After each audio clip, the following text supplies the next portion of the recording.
আসসালামু আলাইকুম। যে সকল শিক্ষক কর্মচারীর তথ্য সংশোধন করতে হবে তাদের ভুলগুলো প্রতিষ্ঠানের ইএফটি প্যানেলে আজ প্রকাশ করা হবে বলে মাসি সূত্রে খবর জানা গেছে।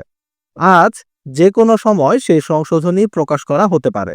তাই এমপিওভুক্ত শিক্ষক কর্মচারী যাদের সংশোধনী প্রয়োজন রয়েছে তারা একটু সজাগ থাকবেন। যে সংশোধনী প্রকাশ করা হবে সেই সংশোধনী দেখে যার যেটুকু সংশোধন করা দরকার সে অনুযায়ী প্রয়োজনীয় ব্যবস্থা গ্রহণ করতে হবে। সংশোধনীতে কারো নাম, কারো জন্ম তারিখ বা কারো একাডেমিক সনদ ইত্যাদি ধরনের সংশোধন করা লাগতে পারে। সে যাই হোক না কেন সকল কিছুই সংশোধন করা সম্ভব।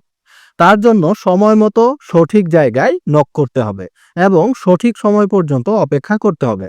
মনে রাখবেন, সংশোধন না করলে কিন্তু আপনার বেতন বন্ধ হয়ে যাবে। এ সম্পর্কে যে কোনো নতুন আপডেট পাওয়া মাত্রই আমি আপনাদেরকে জানিয়ে দেব। তাই গুরুত্বপূর্ণ আপডেট পেতে অবশ্যই চ্যানেলটি সাবস্ক্রাইব করে রেখে দিন। পরিশেষে একটি কথাই বলতে চাই, সেটি হচ্ছে কেউ অহেতুক ভয় পাবেন না। যার যেটুকু সংশোধনের নির্দেশনা আসে সেটুকু ঠান্ডা মাথায় সঠিক পরিকল্পনা করে নির্দেশনা মেনে সংশোধন করার চেষ্টা করবেন। সবকিছু সময় মতো ঠিক হয়ে যাবে ইনশাল্লাহ। দেখা হবে নতুন কোনো ভিডিওতে নতুন কোনো গুরুত্বপূর্ণ আপডেট নিউজ নিয়ে। ততক্ষণ পর্যন্ত ভালো থাকুন। আল্লাহ হাফেজ।